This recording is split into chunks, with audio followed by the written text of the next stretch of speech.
एक गांव में दो भाई रहते थे। बड़ा भाई गंगाराम बहुत अमीर था। उसके घर में किसी भी चीज की कमी नहीं थी। वही छोटा भाई सेवकराम बहुत ही भोला और नेक दिल इंसान था।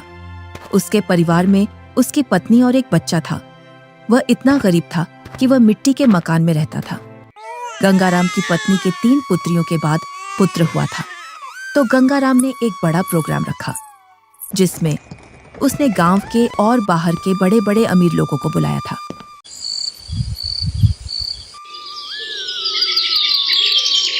सुबह से ही गंगाराम के घर के चारों ओर चहल पहल थी। कहीं पकवान बन रहे थे, तो कहीं बच्चे खेल रहे थे और कहीं मेहमान आ रहे थे। गंगाराम के घर के चारों ओर खुशी का माहौल था। धीरे धीरे चारों ओर के मेहमान आ गए, पर आपके छोटे भैया सेवक कहीं दिखाई नहीं दे रहे हैं। अभी तक आए नहीं। आपने गांव में सबको बुलावा दिया है ना? अरे हाँ, बुलाया है उसको। आता ही होगा अपने बच्चों के साथ।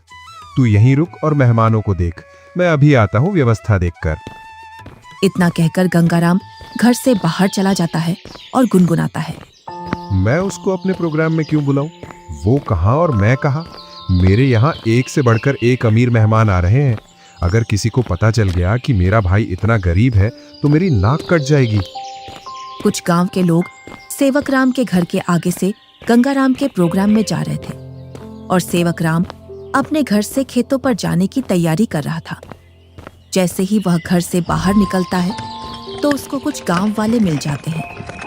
अरे सेवकराम, तू अपने भाई के घर नहीं गया? तेरी भाभी के बहुत दिनों बाद लड़का हुआ है। इसी उपलक्ष्य में तेरे भाई ने बहुत बड़ा प्रोग्राम रखा है। तू तो चाचा बन गया है और तू यहाँ, जबकि तुझे तो अपने भाई के घर सबसे पहले पहुँचना था। सेवकराम ये सुनकर दंग रह जाता है। इस बारे में उसे कुछ भी पता नहीं था, पर वह गांव वालों के सामने ऐसे बोलता है जैसे उसे पहले से सब पता है। अरे हाँ भाई, मुझे भी जाना है। बस थोड़ा सा खेतों पर काम बचा है, उसको मैं पूरा करके आता हूँ। जल्दी काम पूरा करके आ भाई। सुना है भाई गंगाराम ने बहुत ही स्वादिष्ट पकवान बनवाए हैं और उसने खाने पर पूरे गांव को बुलाया है। हाँ, ये तो बड़ी ही अच्छी बात है। तुम लोग चलो, मैं आता हूँ। जैसे ही गांव वाले वहां से निकल जाते हैं तो सेवकराम का मुंह उतर जाता है। ये तो बहुत खुशी की बात है, पर इसके बारे में तो मुझे कुछ पता ही नहीं है। चलो, मेरे बड़े भाई के घर पुत्र रत्न तो आया और मैं फिर से चाचा बन गया, पर मुझे इस बारे में कुछ बताया भी नहीं। शायद काम काज ज्यादा है, इसी वजह से मुझे बताना भूल गया होगा, वरना ऐसा हो नहीं सकता कि मेरा भाई मुझे न बुलाए। अरे भाग्यवान, तुमने सुना? तुम्हारी जेठानी के लड़का हुआ है। कुछ गांव वाले इधर से गुजर कर जा रहे थे। क्यों ना अपन भी चलें बड़े भाई के यहाँ? सुना है बहुत ही अच्छे अच्छे पकवान बने हैं वहाँ पर। अरे, ये तो बड़ी खुशी की बात है। आप फिर से चाचा बन गए और मैं चाची, परंतु उन्होंने हमें बुलाया नहीं। बिना बुलाए हम कैसे जा सकते हैं उनके प्रोग्राम में? बिना बुलाए वहाँ जाना सही नहीं होगा। अगर गांव में इस बात का पता चल गया कि हम बिन बुलाए उनके प्रोग्राम में आए हैं तो लोग क्या कहेंगे? बड़े भैया इतना बड़ा प्रोग्राम कर रहे हैं और इतने बड़े प्रोग्राम में पूरे काम की जिम्मेदारी भी उन्हीं पर है। तुम्हें पता है ना उनके पास कितना कामकाज होगा। इसी कामकाज की वजह से हमसे बोलना भूल गए होंगे और प्रोग्राम वाला आदमी तो कुछ ना कुछ तो भूल ही जाता है। आप लोग चलो ना, मैं अपने ताऊ का घर और अपने छोटे भाई को देख आऊंगा। कैसे चलें बेटा? मन तो मेरा भी बहुत कर रहा है जाने को, पर उन्होंने हमें प्रोग्राम का निमंत्रण भी नहीं दिया और ना ही हमसे बोला। उन्होंने फिर किस मुंह से उनके प्रोग्राम में जाएं? क्या हम अपने छोटे भाई से मिलने नहीं जाएंगे पापा? क्यों नहीं, हम जरूर चलेंगे आपके छोटे भाई से मिलने के लिए। क्यों आप छोटे बच्चे को झूठी तसल्ली दे रहे हो? तुम्हें पता है ना, तुम्हारे बड़े भाई हमें उनके बराबर नहीं समझते हैं, तभी तो उन्होंने हमें प्रोग्राम में नहीं बुलाया है। तुम तो सदा गड़े मुर्दे उखाड़ती हो। ऐसा नहीं है, वो हमको चाहते हैं। वो तो कामकाज की वजह से बुलाना भूल गए हैं। तुम्हें लग रहा है कि भैया तुम्हें बुलाना भूल गए हैं तो तुम जाओ। बिन बुलाए मैं नहीं जाने वाली कहीं। मैं तो खूब खुश हूँ अपने घर में। आपको जाना है तो जाओ। ठीक है, मैं और मुन्ना चले जाते हैं। तुम्हें नहीं जाना तो मत चलो। आप जा रहे हो तो जाओ, पर उधर से जल्दी लौट कर आना। सेवकराम और उसका बच्चा प्रोग्राम में जाने के लिए तैयार हो जाते हैं। अब तुम प्रोग्राम में जा रहे हो तो बच्चे को देने के लिए कुछ तो ले जाना पड़ेगा। हाँ, बहुत देर से मैं भी यही सोच रहा था, बच्चे के लिए क्या ले जाऊं, और बाजार से ले जाने के लिए मेरे पास पैसे भी नहीं हैं। आप तो ये लकड़ी का झूला ले जाओ जो तुमने मुन्ना के लिए बनाया था। अब मुन्ना के कुछ काम का नहीं है। हाँ, यही ले जाता हूँ, इसमें बच्चा खूब आराम से सोएगा। सेवक राम उस झूले को उठाकर चल देता है और उसके साथ में उसका लड़का भी चल देता है।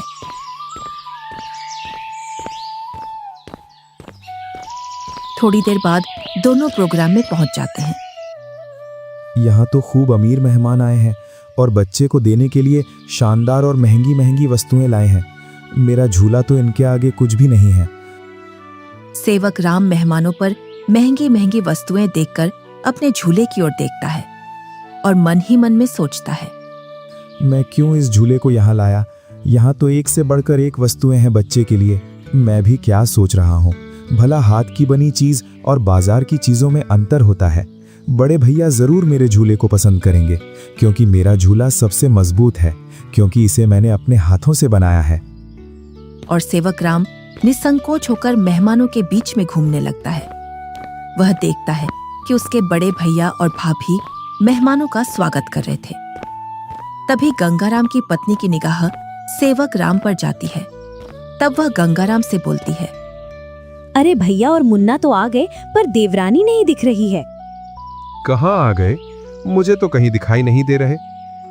वो रहे मेहमानों के बीच में। इधर सेवक राम के पास कुछ मेहमान आ जाते हैं। उसकी वेशभूषा देखकर मेहमान सेवक राम से पूछते हैं, अरे तुम कौन हो और ये कैसी वेशभूषा पहनकर आए हो और ये लकड़ी का झूला लेकर आए हो इस जमाने में? चलो तुम अपना परिचय दो, तुम कौन हो और यहाँ क्या कर रहे हो? इतना सुनकर सेवक राम संकोच में पड़ जाता है और मन ही मन सोचता है, अगर मैं इन्हें ये बताऊं कि मैं गंगाराम का छोटा भाई हूं तो ये लोग क्या सोचेंगे?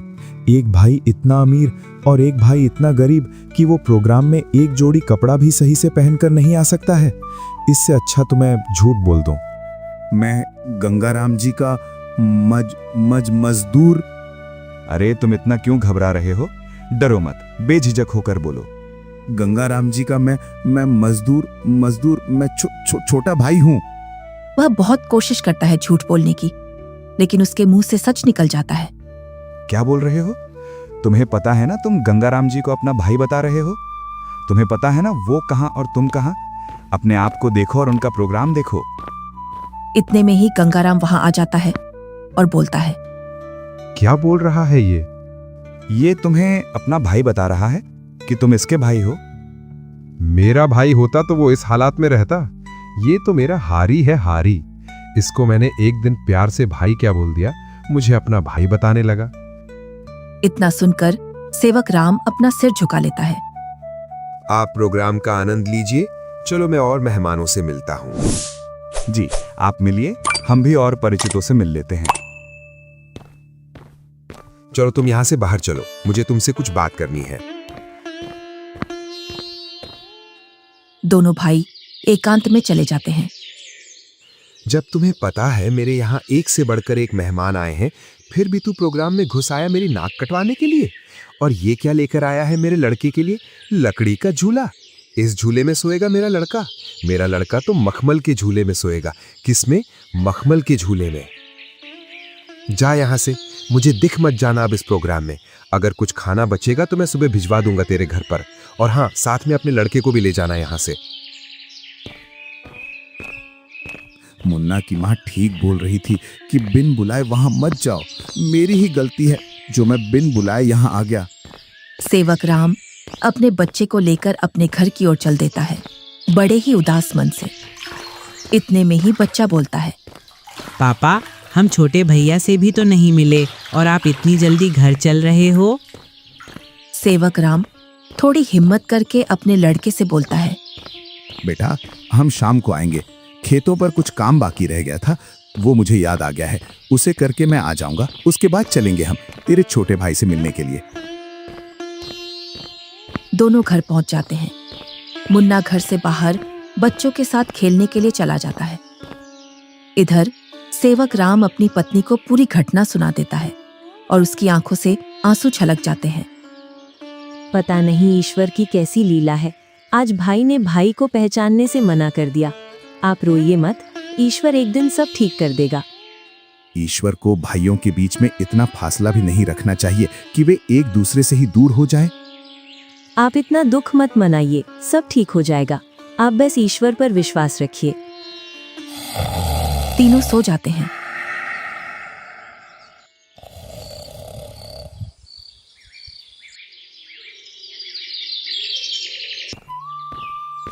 दूसरा दिन गंगाराम के दरवाजे को कोई बजाता है। पता नहीं अब कौन आ गया। कल का इतना थका हारा हूं, फिर भी लोगों को समझ में नहीं आता है और आकर दरवाजा खटखटाने लग जाते हैं। गंगाराम जैसे ही दरवाजा खोलता है तो वह देखता है कि सामने एक साधु खड़ा है। क्या है महाराज, क्यों दरवाजे को बजा रहे हो? कुछ नहीं बेटा, बड़े जोरों की भूख लगी है। बस थोड़ा सा खाना मिल जाता तो मेरी भूख मिट जाती। क्या खाना? यहाँ खाना मुफ्त में नहीं मिलता है और ऐसी दोपहर में तुम्हें कहां से खाना ला कर दूं? बेटा, घर में कुछ तो होगा, उसमें से ही कुछ खाने को दे दो जिससे मेरी भूख शांत हो जाए। इतना बड़ा गांव है, तुम्हें मेरा ही घर मिला खाना मांगने के लिए? यहाँ कुछ नहीं है, चले जाओ यहाँ से। इतना कहकर गुस्से में गंगाराम दरवाजा बंद कर लेता है। ईश्वर तुम्हें सदा खुश रखे बेटा। इतना बोलकर साधु वहां से चला जाता है। इधर गंगाराम की पत्नी गंगाराम से पूछती है, कौन आया था दरवाजे पर जो तुम इतने जोर से उस पर चिल्ला रहे थे? कोई नहीं, एक ढोंगी बाबा आया था दरवाजे पर, बोल रहा था खाना खिला दो, तो मैंने उससे मना कर दिया, यहाँ नहीं है खाना। तुम भी पता नहीं अब किस नशे में रहने लगे हो। कल का इतना सारा खाना बचा था, वो वैसे ही फेंकेगा। उसमें से कुछ खाना खिला देते। मैंने ये खाना गरीबों और ढोंगियों के लिए नहीं बनवाया है। ये खाना सिर्फ हम जैसे बड़े लोग ही खा सकते हैं। गंगाराम की पत्नी गुनगुनाते हुए वहां से अपने कमरे में चली जाती है। इनको तो पता नहीं अब किस बात का नशा आने लगा है, सीधे मुंह अब किसी से बात ही नहीं करते हैं। इधर साधु सेवक राम के घर के सामने पहुंच जाता है और बाहर से आवाज लगाता है, अरे घर में कोई है? अरे घर में कोई है? आवाज सुनकर सेवक राम घर में से बाहर निकल आता है। साधु को देखकर बोलता है, जी साधु महाराज, बताइए मैं आपकी क्या सेवा करूं? कुछ नहीं बेटा, बहुत तेज भूख लगी है। कुछ खाने को मिल जाए तो आत्मा तृप्त हो जाएगी मेरी। क्यों नहीं साधु महाराज, आइए आइए, जो कुछ हमारे घर में खाने के लिए मिलेगा हम आपको खिलवा देंगे। दोनों घर के अंदर चले जाते हैं। सेवक राम और साधु जमीन पर बैठ जाते हैं और सेवक राम अपनी पत्नी से बोलता है, अरे भाग्यवान, घर में कुछ हो तो खाने का साधु महाराज को ले आओ। सुबह की कुछ दाल रोटी रखी है और अभी खाना बनाने के लिए घर में कुछ भी नहीं है। अरे बेटी, तुम तो शर्माओ मत, जो घर में खाने का हो वही ले आओ, मैं तो खा लूंगा। सेवक राम की पत्नी जो घर में खाना था उसी खाने को गर्म कर लाती है। लीजिए साधु महाराज, गरीब के घर का खाना, हमारे पास तो खाने में यही है। अरे बेटी, तुम अपना मन इतना उदास मत करो, मैं तो ईश्वर की कृपा से जो मिलता है वही खा लेता हूँ। और तुम दोनों इतना उदास क्यों हो? कोई समस्या है आपके यहाँ? साधु महाराज, खेतों में इतना काम कर रहा हूँ, उतनी ही गरीबी आ रही है। गरीबी कम होने का नाम ही नहीं ले रही है। अब तो स्थिति ऐसी हो गई है, 2 वक्त का खाना भी बड़ी मुश्किल से मिलता है। पता नहीं ईश्वर हमारी कौन सी परीक्षा ले रहा है। ये कोई बीमारी तो है नहीं जिसका मैं आपको सही उपचार बता दूं बेटा। बस ईश्वर पर विश्वास रखो, सब सही हो जाएगा। फिर भी मुझे लगता है तुम मुझे तुम्हारी समस्या सही से बता नहीं रहे हो। इतना सुनकर सेवक राम और सेवक राम की पत्नी साधु महाराज को पूरी बात बता देते हैं कि किस प्रकार गंगाराम ने उनके साथ भेदभाव किया। साधु खाना खा लेता है। पता नहीं आपको हमारे हाथ का खाना कैसा लगा, सही लगा या नहीं? बेटी, तुम अपना मन उदास मत करो। तुम तो अन्नपूर्णा हो और तुम्हारे हाथ का खाना बहुत ही स्वादिष्ट है। इतना सुनकर सेवक राम की पत्नी खुश हो जाती है। तुमने बेटा आज मेरी आत्मा तृप्त कर दी है।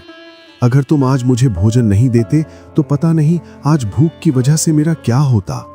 साधु अपने थैले में हाथ डालता है और उसमें से एक पोटली निकालता है। इसमें क्या है साधु महाराज? ये पोटली बेटा बीजों का भंडार है। तुम जिस भी फसल का बीज चाहोगे वो बीज इस पोटली में से निकलेगा, जिससे तुम्हारी फसल साधारण फसल से 10 गुना ज्यादा निकलेगी। ये तो महाराज आपकी असीम कृपा है। ये मेरी नहीं, ईश्वर की कृपा है बेटा। बस एक बात का ध्यान रखना, इस पोटली के बारे में कभी किसी को मत बताना और इसमें से जो बीज निकले उन्हें बेचना नहीं। अगर तुमने ऐसा किया तो ये पोटली आपके किसी काम की नहीं रहेगी। जी साधु महाराज, मैं कभी ऐसा नहीं करूंगा। और साधु महाराज वहां से चले जाते हैं।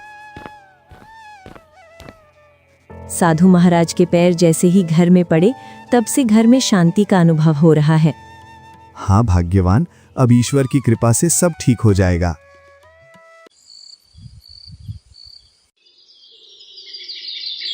जैसे ही सेवक राम ने अपने खेतों में उन बीजों की बुआई की तो चारों ओर सेवक राम की फसल के ही चर्चे थे।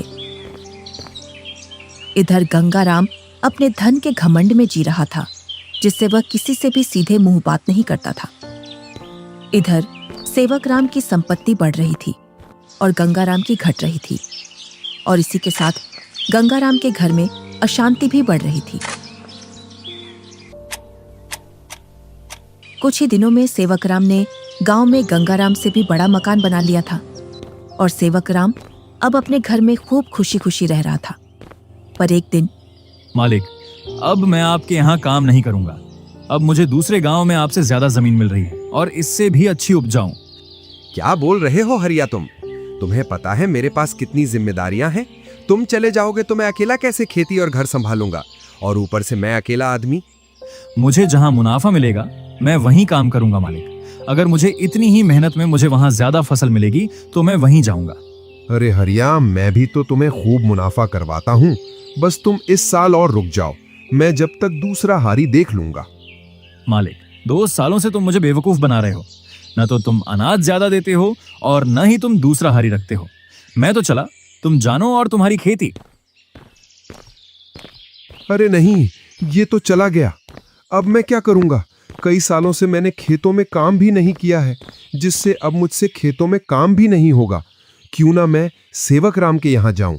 अब तक तो उसने उसकी सारी जमीन बेच दी होगी, क्योंकि हालात तो वैसे भी खराब चल रहे थे उसके। वो जरूर मेरे खेतों पर काम कर लेगा। गंगा राम सेवक राम से मिलने के लिए चल देता है।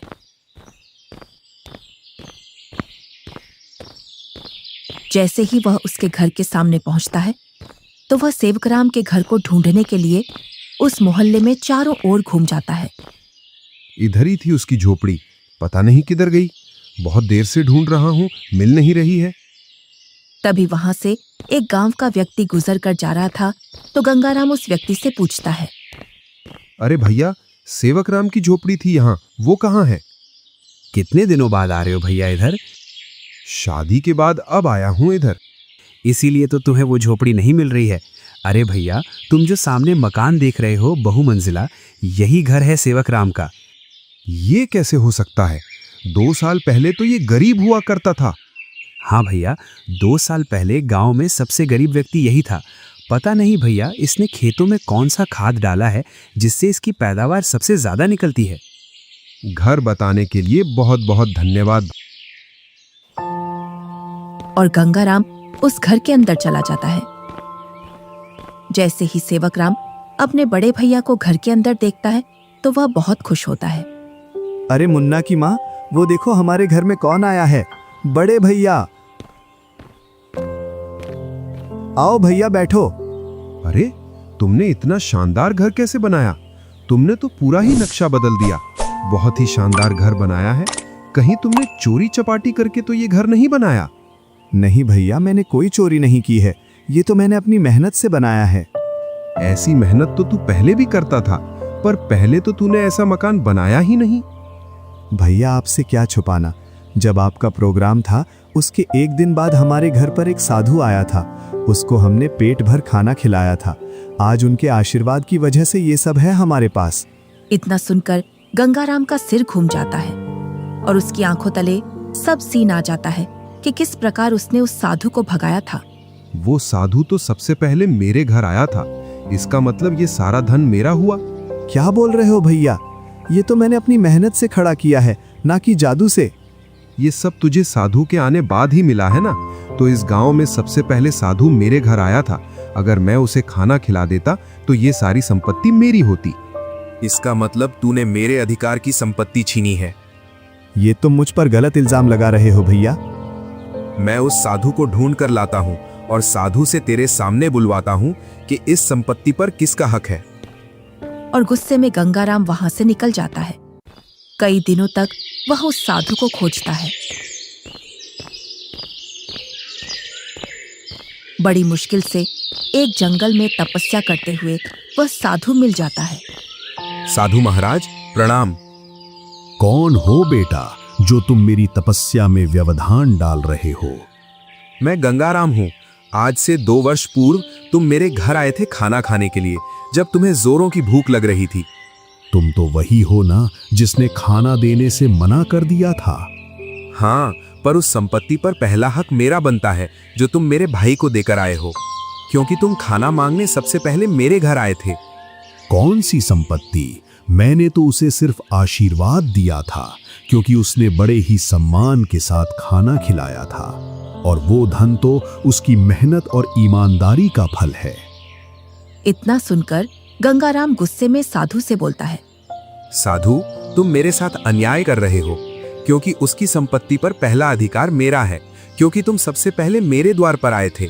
अगर तुम मुझे ये पहले ही बता देते कि मैं तुझे और भी अमीर बना दूंगा तो मैं तुम्हें उससे भी अच्छा भोजन कराता। उसने क्या खिलाया होगा आपको? सूखी रोटी? गंगाराम साधु से बहुत वाद विवाद करता है और गुस्से में साधु से बोलता है, जिससे साधु को क्रोध आ जाता है। बालक, तुमने मेरी सब्र की सीमा खत्म कर दी है। तुम मेरे श्राप से अब बच नहीं सकते हो। इतना सुनकर गंगाराम के होश उड़ जाते हैं। इतने में ही सेवक राम और गंगाराम की पत्नी आ जाती है। क्षमा कीजिए साधु महाराज, क्षमा कीजिए। अरे बेटी, तुम क्यों माफी मांग रही हो? मेरे पति थोड़े उग्र हैं, उनको पता नहीं है किससे कैसे बात करना है। इतना सुनकर गंगाराम भी माफी मांग लेता है। गंगाराम, अभी तक तुम्हारा जो घर चल रहा था वो तुम्हारी पत्नी के निर्मल भाव की वजह से चल रहा था। अब तुम अपने लालच को छोड़ दो और दोनों भाई साथ साथ रहो, क्योंकि तुम्हारा छोटा भाई बहुत ही ईमानदार है। जी साधु महाराज। तुम्हें कैसे पता चला मैं यहाँ हूँ? आप जिस दिन साधु महाराज की खोज में निकले उसी दिन भैया मेरे पास पहुँच गए थे और उन्होंने आपके बारे में मुझे सब बता दिया था। भाई हो तो तेरे जैसा, मेरे जैसा भाई किसी को भी नहीं मिले।